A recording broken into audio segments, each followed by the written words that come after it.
José nada. Muchas gracias. Se me olvidó mi reloj, tengo que traer mi teléfono para ver el tiempo. Vamos a Primera de Samuel, y no lo estamos haciendo adrede, pero así es de cuenta que vamos en Lucas capítulo 2 y vamos en Samuel capítulo 2, pero no es adrede, de repente vamos a irnos un poco más rápido. Vamos a ver versículos 27 al 36 en Primera de Samuel capítulo 2, versículos 27 al 36. Aquí vemos que el juicio de los hijos de Elí, ¿verdad? Y eso es el título también que vemos aquí. Y podemos ver muchas cosas prácticas en este texto.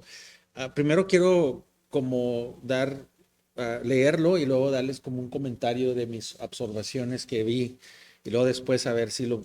Y en eso yo creo que a lo mejor va a ir algo práctico y luego después nos vamos un poquito más práctico también. Pero queremos entender un poquito lo que está pasando aquí. Quiero nomás darles mis observaciones del texto para que lo podamos ver. Pero vamos a leer, me voy a ir todavía al 12 para abajo, vamos a ver un poquito de lo que habíamos visto previamente, pero primeramente queremos ver estos versículos para ya irnos al el otro capítulo que viene ya pronto. Y dice así la palabra de Dios. Entonces un hombre de Dios vino a Elí y le dijo, así dice el Señor, no me revelé ciertamente en la casa de tu padre cuando ellos estaban en Egipto como esclavos de la clase de Faraón. No los escogí de entre todas las tribus de Israel para ser mis sacerdotes, para subir a mi altar, para quemar incenso, para llevar un efod delante de mí. No le di a mi casa de tu padre todas las ofrendas encendidas a los israelitas. ¿Por qué sostienes mi sacrificio? Pisotean mis sacrificios y mi ofrenda que he ordenado en mi morado. Y honras a tus hijos más que a mí en, en, en Jordanases ustedes con los mejores de cada ofrenda de mi pueblo Israel. Por tanto el Señor Dios de Israel declara, ciertamente yo había dicho que tu casa y la casa de tu padre adhirieran delante de mí para siempre. Pero ahora el Señor declara, lejos de esto de mí, porque yo honré a los que me honran y los que me desprecian serán tenidos en poco. Por tanto, vienen días cuando cortaré tu fuerza y la fuerza de tu casa, de tu padre, y no habrá anciano en tu casa. Y verás la angustia de mi morada, y a pesar de todo el bien que ahogué a Israel, y nunca habrá anciano en tu casa. Sin embargo, algunos de los tuyos no cortaré de mi altar para que tus ojos se consuman llorando y tu alma sufra. Pero todos los nacidos en tu casa morirán en el flor de la juventud, y para ti esta será la señal que verdad en cuanto a tus dos hijos, Ofín y Fenís, en el mismo día morirán los dos, pero levantaré más para mí un sacerdote fiel que hará conforme a los deseos de mi corazón y de mi alma, y edificaré una casa duradera, y él andará siempre delante de mi ungido. Y todo aquel que haya quedado de tu casa vendrá y se postrará ante él por una moneda de plata y una torta de pan, y le diría, asigna a uno de los oficios sacerdotes para que pueda comer un bocado de pan. Vamos a orar. Padre Celestial, te damos gracias, Señor, por tu palabra, y te pedimos tu asistencia, Señor, en estos textos que vamos a leer. que Señor, esto se trata de ti, que podamos verte a ti, Señor, y que nos traigas más y más cercas a ti, Señor. Pedimos esto en Cristo Jesús. Amén. Eh, Está muy gruesa la cosa aquí, se oye muy sin misericordia, pero créanlo que una de las cosas que veo aquí es misericordia.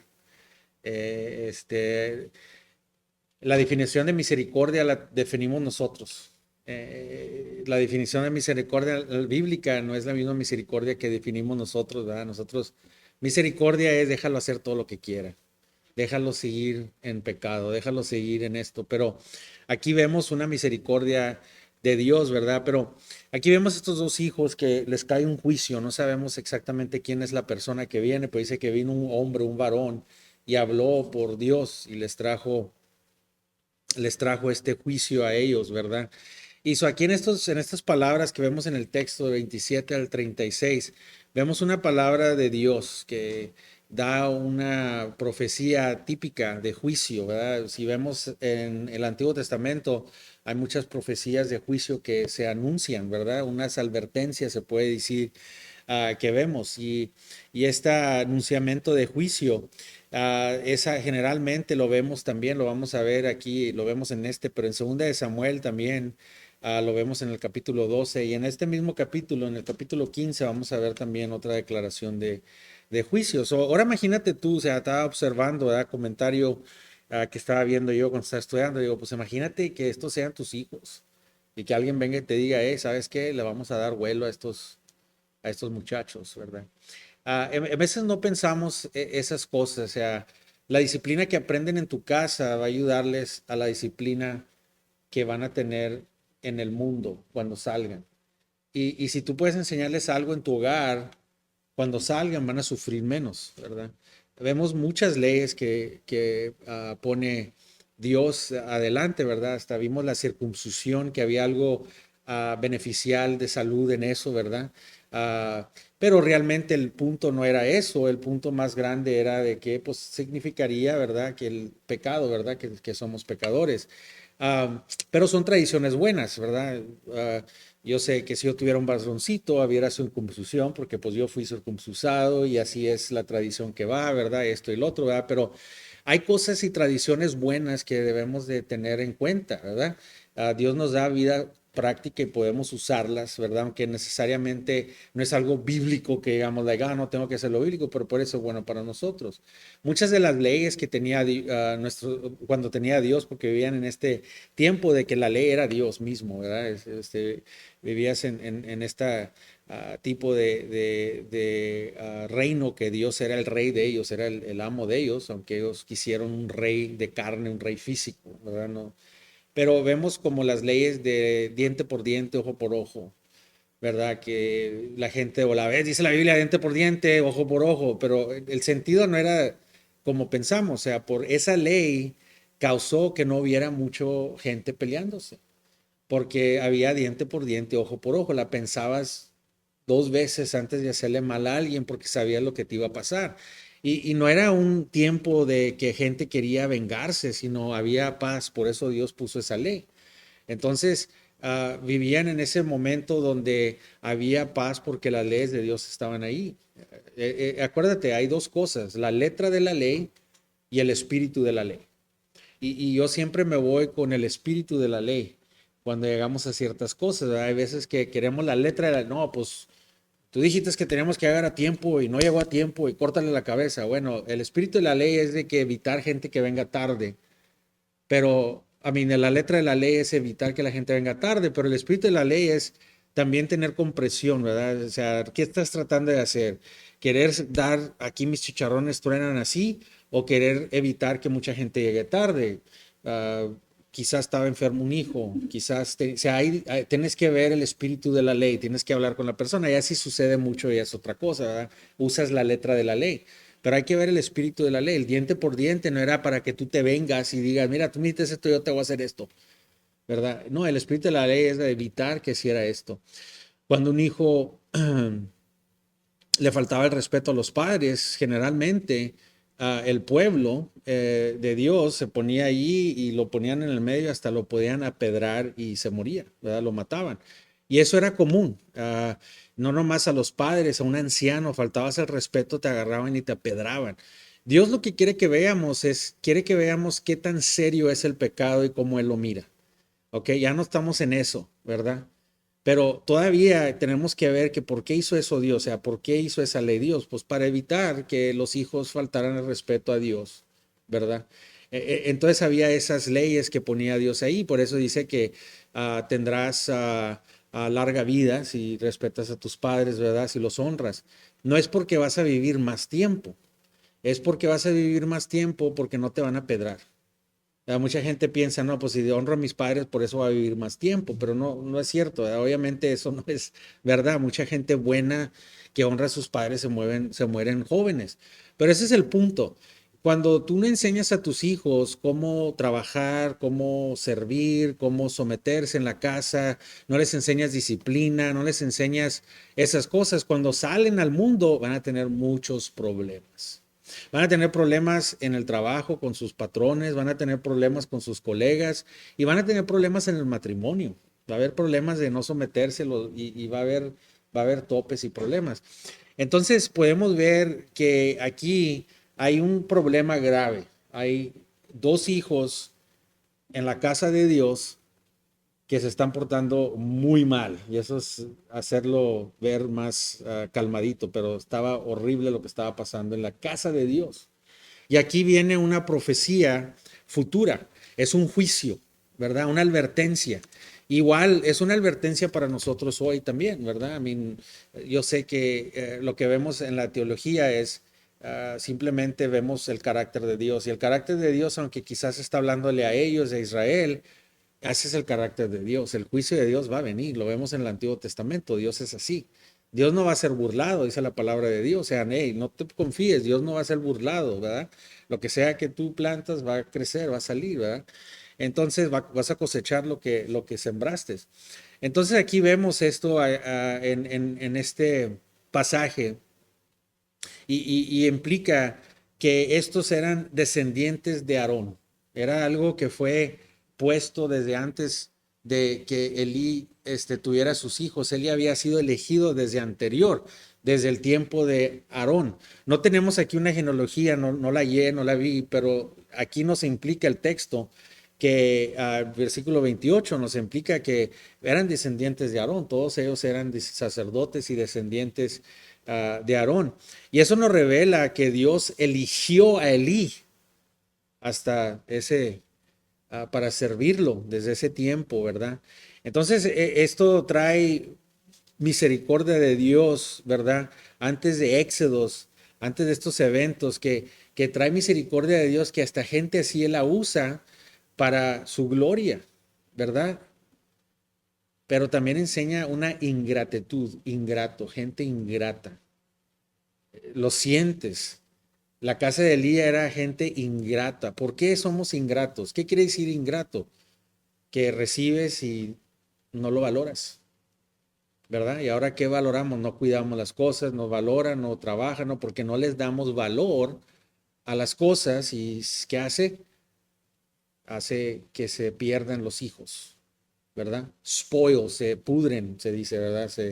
Se pudren los niños, ¿verdad? Se corrupten cuando hacemos esto.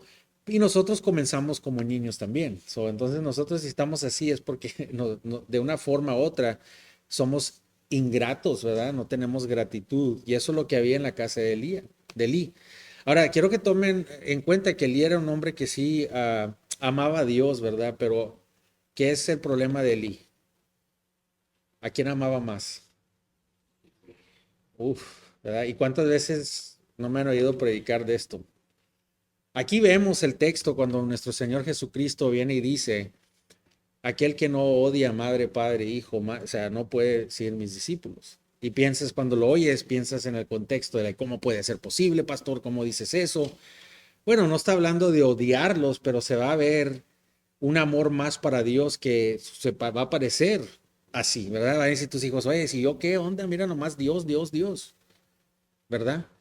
Pero eso es lo que quiere decir, no quiere decir que los odia, ámalos, cuídalos, incluso si amas a Dios, vas a amar a tu esposa y a tus hijos como nadie más en este mundo, pero aquí es exactamente lo que Dios está hablando y lo que Cristo viene a cumplir la ley. Cuando dice eso, Él sabía desde el principio que vamos a tener un problema. Vamos a poner a los hijos primero, vamos a poner al esposo primero, vamos a poner a la esposa primero, vamos a poner, o sea, Él sabía y si nos conoce. Y aunque hemos sido regenerados, aunque ya estamos en Cristo Jesús, aún así sabe que hay que recordarnos de esto porque esta carne todavía está aquí y existe, ¿verdad? Hay esa guerra, hay dos miembros en guerra, ¿verdad? Y va a ser así hasta el fin, hasta que Cristo venga por nosotros o estemos unidos con Él un día, así va a ser. Entonces tenemos que hacer guerra, tenemos que pelear. Entonces aquí vemos una expresión del efod, así se dice efod. Y aquí el efod, estaba viendo, estudiando esto, y hay dos efods. El efod que existía con Samuel era como una batita sin mangas, ¿verdad? De lino, de lino. Pero el efote que se está hablando aquí está yéndose todo hasta el tiempo de Aarón, donde se ponía el oro y las joyas y traían sacrificio. De eso es lo que estamos viendo aquí en este texto. Tengo que ver la palabra en hebreo original para ver a cuál de las dos está haciendo. Y sí es importante porque trae más esto que le está diciendo, trae más reverencia, ¿verdad? Que la fonda que se ponía en de lino exteriormente, ¿verdad? Entonces era una ordenancia y era algo tan reverente lo que estaban haciendo, pero estaban haciendo y cometiendo blasfema en el templo de Dios. Amén. Wow. Él era el padre de estos hijos que habían sido elegidos para las sacerdotías. Eso también te quiere decir algo.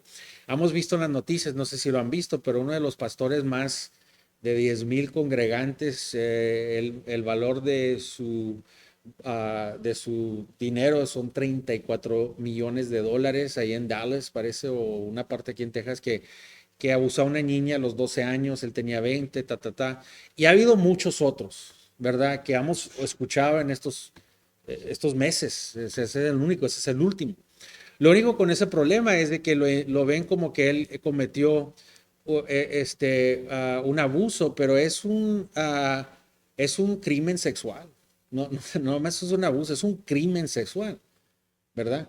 Y la causa aparentemente también otro, Ed Young, que aquí también está en Houston. Ed Young tiene una teología muy buena, pero él también se bajó, no nos dijo exactamente qué era, pero dice que hace unos años cayó en un pecado, ¿verdad? Pero lo que pasa con las redes sociales y las demandas y el dinerote que está en estos pastores es exactamente, comienzan las demandas y van a descubrirlos, o es mejor de que digan primero ellos antes de que salgan las noticias. A este Young ya iba a salir algo que pasó, lo tenían en cámara, lo tenían algo que pasó hace años, este otro pastor que hizo esto ahora sale con que lo hice, pero tenía 20 años, ya él tiene 60 años, no sé cuánto, o sea, 50, 60 años. Y digo, y lo que pasa es de que realmente seguiste y no te bajaste hasta que te pescaron. ¿Qué nos dice eso de la gente, de ese corazón? ¿Verdad? Y aquí está pasando lo mismo. No quiero que se estén en shock por lo que vamos a oír aquí, las cosas que estaban haciendo ellos, porque eso está pasando aquí en nuestras iglesias. No ha cambiado mucho lo que está pasando aquí en nuestras iglesias. Y si notas una cosa común en estas cosas, es mucho falta de meternos en la palabra de Dios, exposición de la palabra, aunque te puede pasar, los mejores exposicionistas, ¿va? Pero es bien importante tener el temor de Dios cuando estás sirviendo al Señor, seas cristiano, o seas pastor, o seas maestro, o seas diácono.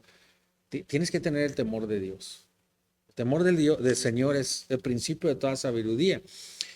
Entonces aquí estos hombres son confrontados, es lo que estaba viendo, ¿verdad? Y era más confrontación que palabras.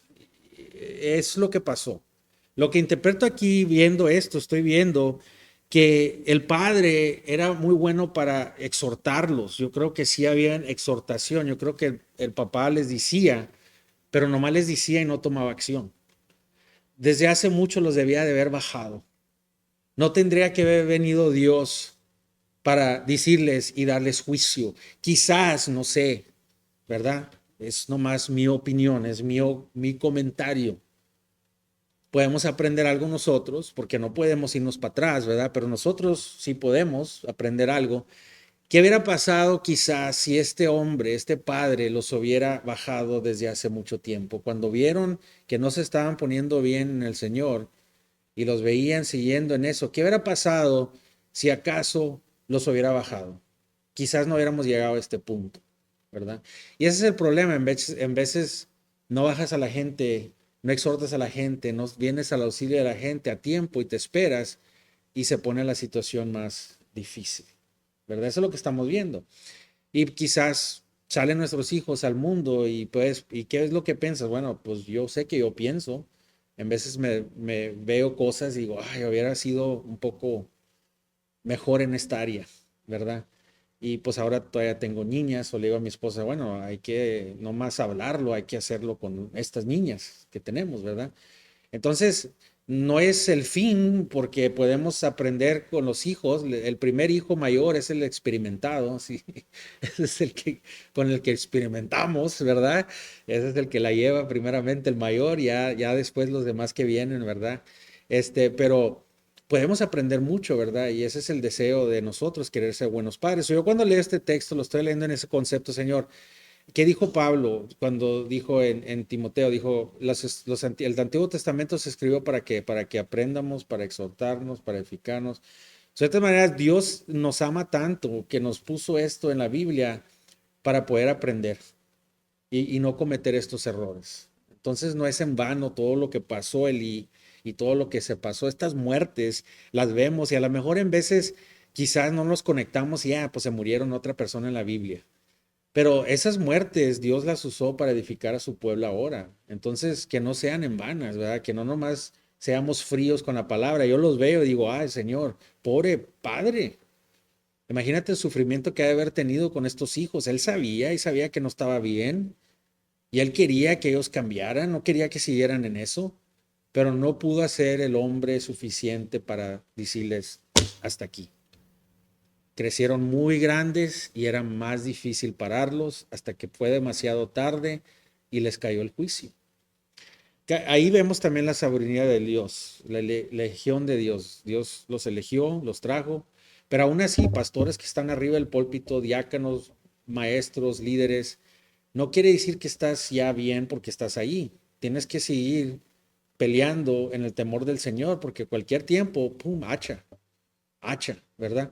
Y la cosa es de que no vas a poder decir, pues yo fui llamado a ser pastor, pero pues no la hice porque fallé aquí. No, o sea, tú vas a ser contable. Si Dios te mandó a hacer algo y no lo hiciste, no hay excusa. No vas a poder decir, no, no lo pude hacer porque tal. No, o sea, no hay excusa, vas a ser contable. Si Dios de verdad te ama un siervo del Señor y lo llama a hacer algo y fallas en eso y no llegas a hacerlo, no quiere decir que ya Dios te quitó ese llamado. Ese llamado continúa hasta el día que estés enfrente de Él y te va a decir, ¿qué pasó? ¿Verdad? Todos estamos así en esa situación. Entonces es la falla de tomar acción. Honró a sus hijos más que a Dios. Y no hay ninguno aquí. Yo no conozco los corazones de cada uno, ¿verdad? Pero yo sé que no hay ninguno aquí que no hemos fallado en honrar algo más que a Dios. Incluso esa es mi batalla todos los días. Eso es cuando me levanto en la mañana, Señor, que te ame a ti más que a mí mismo, que a todo lo demás. O sea, eso tenemos que entrar en eso, ¿verdad?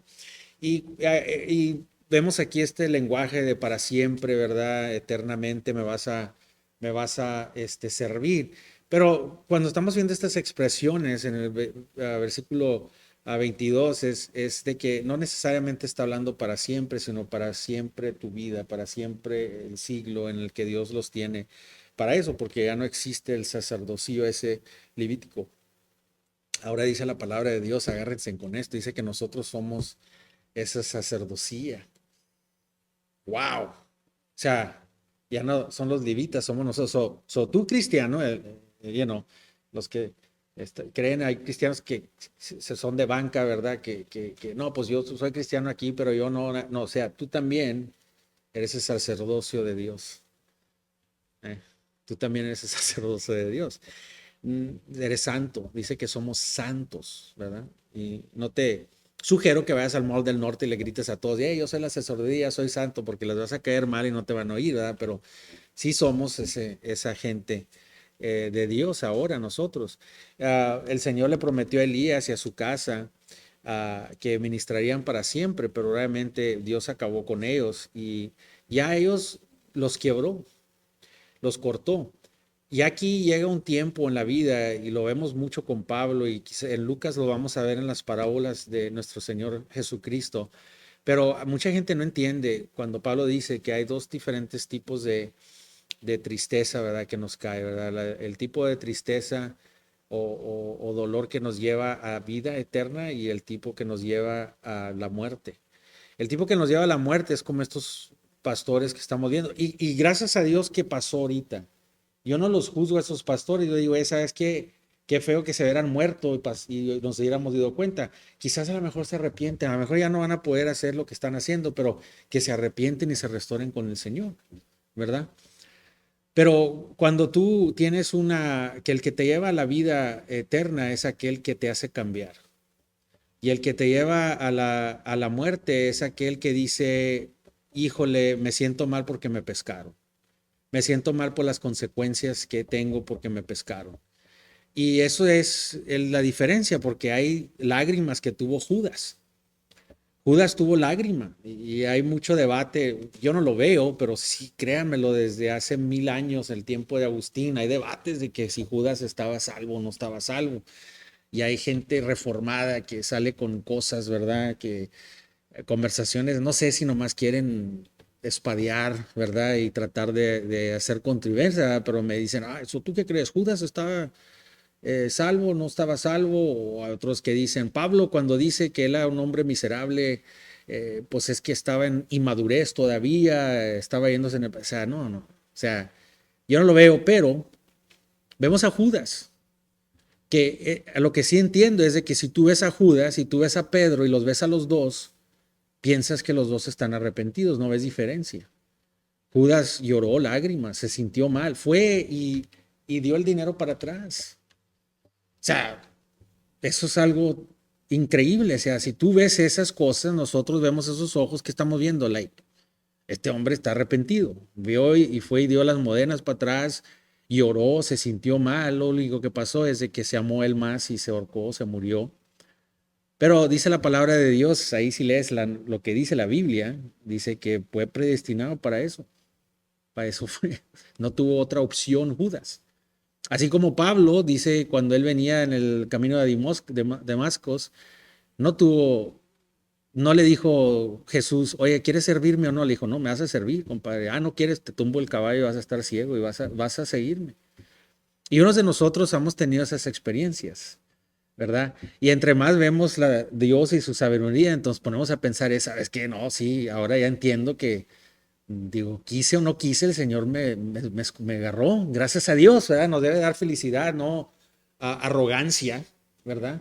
Sino, sí es cierto, mira, ahora ya si me pongo a pensar, no, pues yo hubiera escogido otra cosa, pero Dios, mira qué bonito en su inmensa gracia. Y vemos a Pedro, que él lloró y vimos a otro Pedro que se arrepintió no porque se sintió mal por lo que hizo. Y Judas era más, escogí el lado equivocado, la regué. No hubiera puesto todo en Cristo. Este hombre era inocente, no era quien crea que era, maté a un hombre inocente, hubiera estado con otra gente, no se le dio lo que él quería, estaba desilusionado, estaba deprimido. Pero Pedro le valió lo que le pasó, él estaba más arrepentido porque él sabía que él era el Cristo y que lo había rechazado. Y eso es lo que vemos aquí, que no ha cambiado nada. Muchos de nosotros, la persona que lo pescan en infidelidad, muchas veces cuando te pescan, híjole, hombre, perdóname, pero si no te hubieran pescado, ¿qué hubiera pasado? el que está en la cárcel, todos son inocentes, ¿verdad?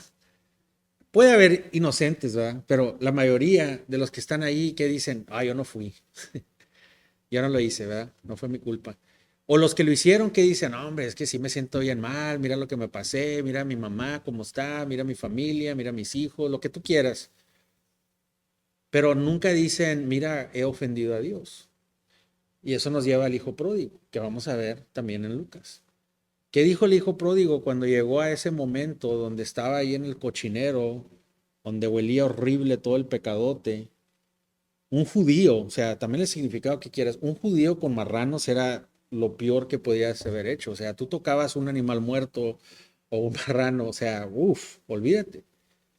Y cuando se puso ahí comiendo ahí con los marranos, cuando levantó sus ojos, dijo, he pecado contra ti, Padre. No, he pecado contra ti primero, Dios, y contra mi Padre. Ahí vemos claves claras de lo que es la regeneración, la conversión y lo que es el arrepentimiento genuino.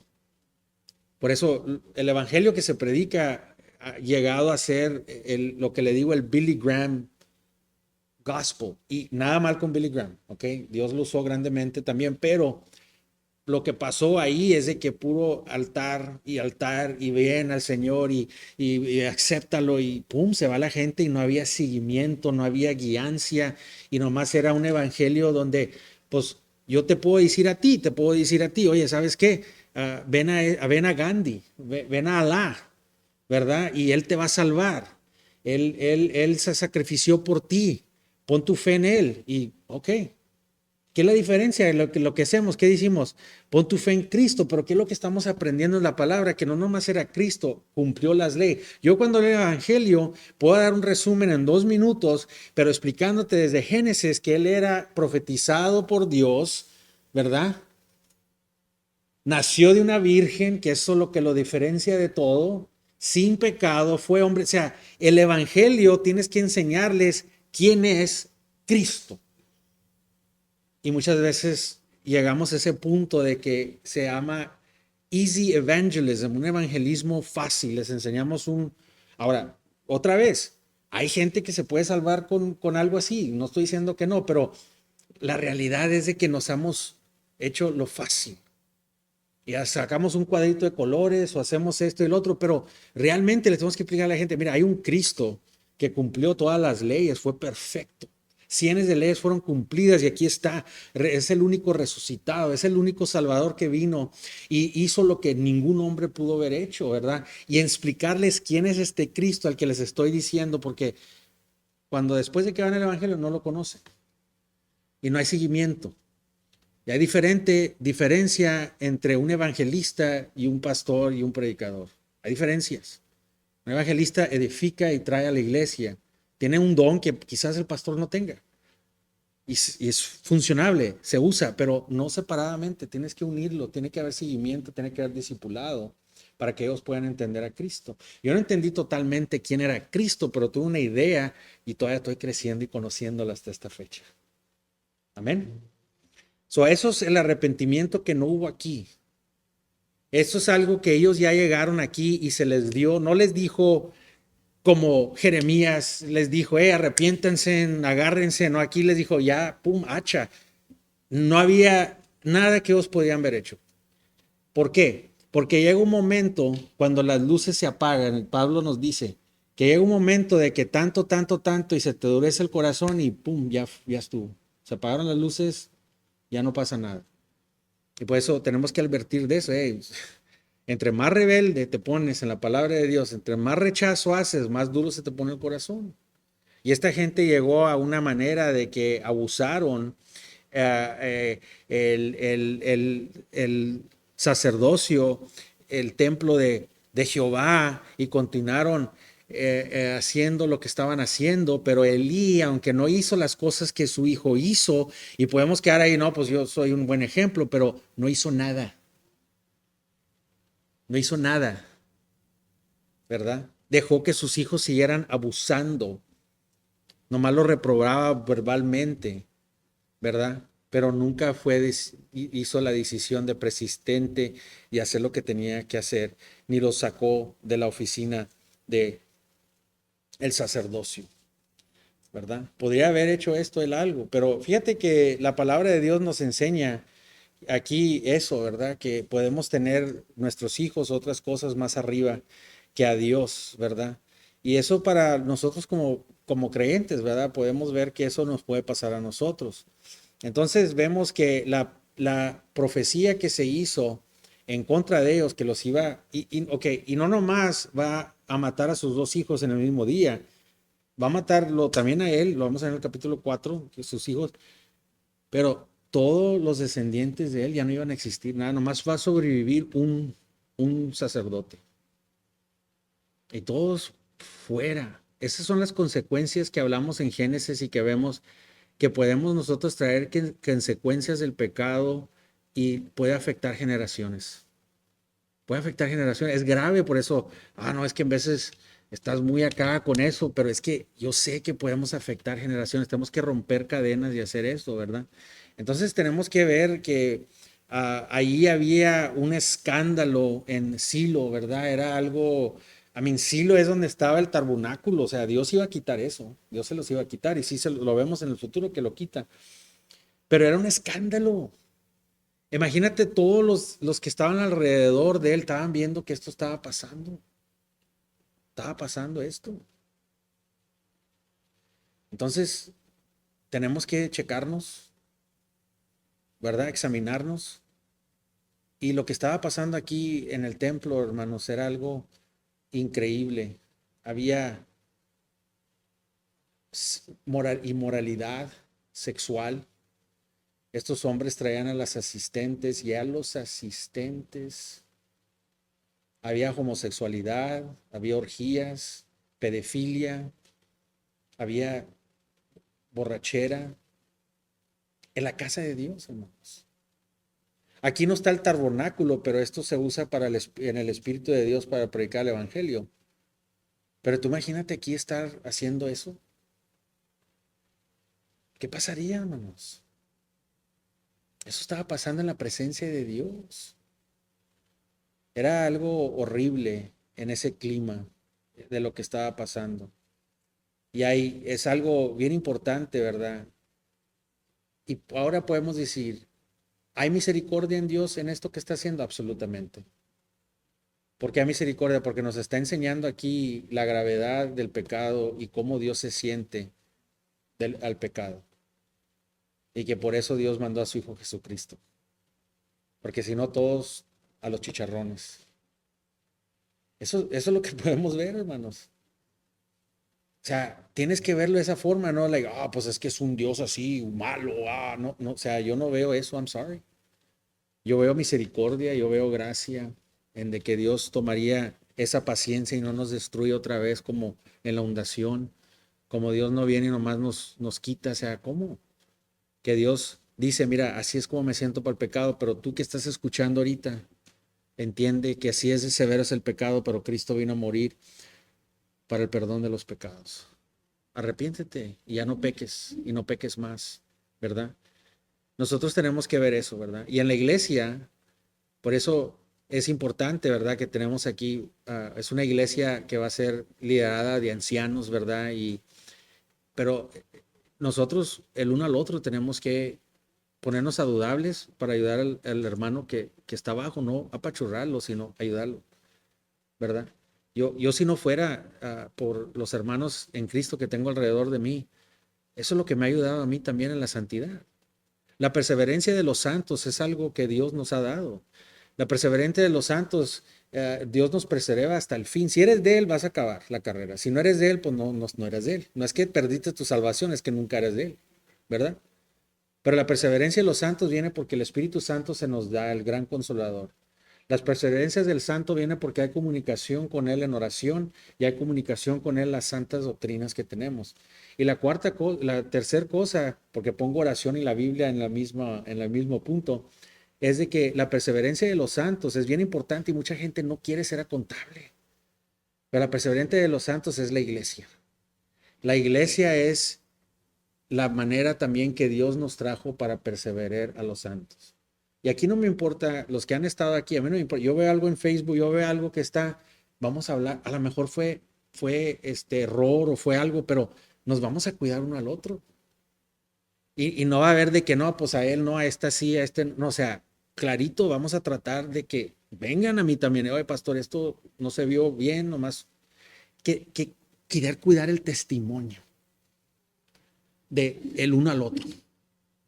Cuiden el testimonio del pastor, porque eso dice todo para la iglesia. Cuiden el testimonio de los líderes, cuiden el testimonio de los santos. Un cristiano anda mal allá, voy a una parte, van a decir, ese es el pastor de ese cristiano, mira cómo anda. Y realmente aquí estamos afectando al pastor y a la iglesia, no, el nombre de Dios. Ese hombre esos hombres, esos pastores que cayeron en pecado, Señor, yo no los juzgo en el sentido, los juzgo en que están mal, pero es por la gracia de Dios que no ha caído yo, no me creo yo más que ellos. Pero el nombre de Dios en la gente en el mundo ellos no ven si es pentecostés o es cristiano o es bautista, ellos ven que es cristiano y a todo se va parejo y le pone una mancha a la santidad de Dios cuando hacemos eso. A ese es el que estamos ofendiendo primeramente. Debemos de ser como los hijos de Noé, ¿verdad? No como el hijo de Noé que quiso avergonzar a su padre en su desnudez y en su borrachera. Fíjate, estaba borracho ahí, desnudo ahí, ¿verdad? Por eso no tomo. ¿Y qué vino a hacer su hijo? Pero ¿qué hicieron los otros hijos? Lo cubrieron a su padre.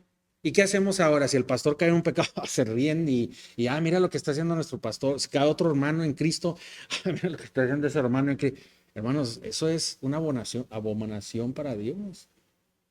Debemos ir a cubrirlos, ayudarlos en sus matrimonios, en cómo guían a sus hijos. Mira cómo tiene esos hijos. Ayúdales. Ayúdales. Eso es algo diferente que vemos aquí, ¿verdad? Pero no porque es diferente, es porque es bíblico. Nos estamos yendo para atrás a lo que es la Biblia. Eso es lo que la reformación es. No le tengan miedo a esa palabra de reformación, porque eso es lo que es. Nos vamos para atrás a lo básico de la Biblia, que nos hemos salido a eso, ¿verdad? Y vemos esto, hermanos. Vemos esta corrupción. Pero el juicio viene para todos. Un día llegará y el juicio para todos los políticos que andan ahorita ahí, para toda la gente que está en posición, corrupción. Va a venir ese juicio y eso es lo que vemos aquí, que Dios es el Dios que va a traer juicio. Un escándalo que había aquí. Y esta es otra cosa aquí que vamos a ver, hermanos. Este es otro punto porque ya se nos está acabando el tiempo, ¿verdad? Seguiremos el otro. Pero el otro punto que vemos aquí es de que imagínate a Ana llevando a su hijito de 2, 3 años a este templo con todo ese escándalo que estaba pasando.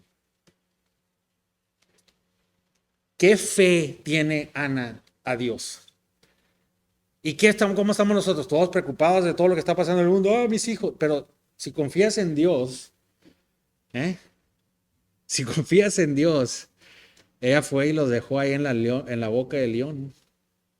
¿Pero qué hacía? Era una mujer de oración, una mujer que se empapaba en la palabra de Dios, una mujer piadosa y cada vez iba y lo visitaba al templo cada año, iba para arriba a visitar a su hijo al templo. Samuel no tuvo un ejemplo de un padre, se creó ahí en ese templo. Él no tuvo ejemplo de padre, él no tuvo ejemplo, nomás se recordó su madre, pero no tuvo el ejemplo. ¿Qué quiere decir eso? Es que yo nunca tuve papá, por eso salí así. No, eso no va a jalar. No vas a poder ir a la presencia de todo lo que tienes que hacer. Si tienes una excusa, todo lo que tienes que hacer es ensaya. Si tú eres en la presencia de Dios, nomás ensaya en el espejo. No es que caí porque no, me estaba bien apachurrados, o no, hombre, ahí me metí ahí, comencé a ver esto, o no, pues me metí acá, o me metí con ella porque no sabes cómo me sentía. No, ve y das esas excusas. Es que no sabes el esposo que tengo, no sabes la esposa que tengo, y por eso me metí allá y me metí acá. Y es que si tú supieras lo que yo batallo, que ensaya, ve en tu espejo, vete y dile adiós. Oye, Dios, no tuve papá y mi mamá no estaba. Y todas las excusas que quieras. ¿Y sabes qué? Te va a decir Dios. Tú solito. Sabes lo que es bueno y sabes lo que es malo. Tú solito. Ahora, podemos nosotros, como dije anterior, ser ejemplos y ayudarles y exhortarlos y desarrollarlos, ¿ok? Eso no nos quita la responsabilidad, pero al fin, fíjate que ella llevó ahí su hijo y dice la palabra de Dios que lo que leímos dice que todo el pueblo lo vio, lo hacían delante de los ojos de todos. Todos sabían lo que estaba pasando. Todos sabían lo que estaba pasando. Él sabía lo que estaba pasando. Y lleva ahí a su hijita de 3, 4 años, pero nos da evidencia de la fe en confiar que Dios cuidará a tus hijos en una nación de maldición. Créelo. ¿Sabes qué nos dice también? Que la mano de Dios estaba en Samuel. La mano de Dios estaba en Génesis cuando vemos Enoc viviendo no nomás 80 años o 100 años en un tiempo así de inmundicia y de toda la inmoralidad, estaba quebrado todo. 360 y pico de años vivió en eso y no pecó el hombre. No hay excusa de que vivo en el peor lugar del mundo. Esta gente ahora que anda ahí diciendo, no, es que yo soy del barrio y ahí en el barrio, ahí en New York, ahí nos creamos y puras drogas y todo alrededor, pero ¿qué tanta gente no ha salido de ahí y han hecho su vida buena? ¿Por qué no contamos eso? ¿Verdad? No hay excusa. Aquí vemos eso que hubo piedad, una vida piadosa en Ana, no importó que había un pecado grave en Elí, el sacerdote principal que estaba ahí, sus hijos y la casa, aún así vemos la piedad de Samuel. Eso me resaltó mucho, qué asombroso es eso, hermanos, porque sí me da mieditis con este mundo, con nuestros hijos.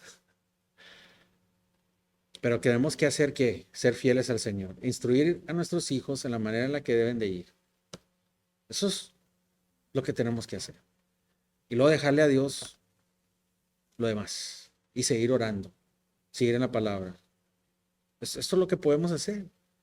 Dice el versículo 12 rápidamente, nomás quiero que vean la frase que se usa en el versículo 12, que dice, pero los hijos de Elí eran hombres indignos, no valían para nada. ¿Eh? No conocieron a quién, al Señor. Eran sacerdotes, pero no conocían al Señor. Hay muchos cristianos que no conocen al Señor. Hay muchos pastores que predican y no conocen al Señor. Eso debe de llamar nuestra atención. Y no para asustarnos y hacernos dudar, sino para meternos y agarrarnos más. Esto es para acercarnos más a Dios, no para separarnos más a Dios. Amén. Vemos esto. Ahí en el medio de todo esto, dice la palabra de Dios que Samuel creció más y más en piedad. Wow. Ah. Tuvo favor con Dios y dice la palabra de Dios aquí que tuvo favor con el hombre también. Un hombre, ¿y qué decimos? No, es que tú no sabes en el trabajo la gente como es y en el mundo, que, o sea, él tuvo favor hasta con el mundo. El gran Charles Spurgeon, su funeral, se cerró toda la ciudad en Londres. Las barras de alcohol se cerraron para el funeral de este hombre, de tanto impacto que tuvo que hacer. Hasta los incrédulos lo respetaron al fin de su vida. Y hubo más de 10,000 gente en desfile. Eso no existía. Esa es la primer mega iglesia que vemos que había existido en ese tiempo, en los 1800, en los últimos 1800. No existía nada así. Y fue criticado en la página del periódico. Ahí no había como ahorita que el internet y que ahí te ponían en el Laredo Morning Times, ahí te ponían en el newspaper de Londres atacándolo cada vez y él respondía con su palabra y él respondía. Impactó tanto. Tuvo favor con el mundo también. ¿Qué es lo que no es perfecto?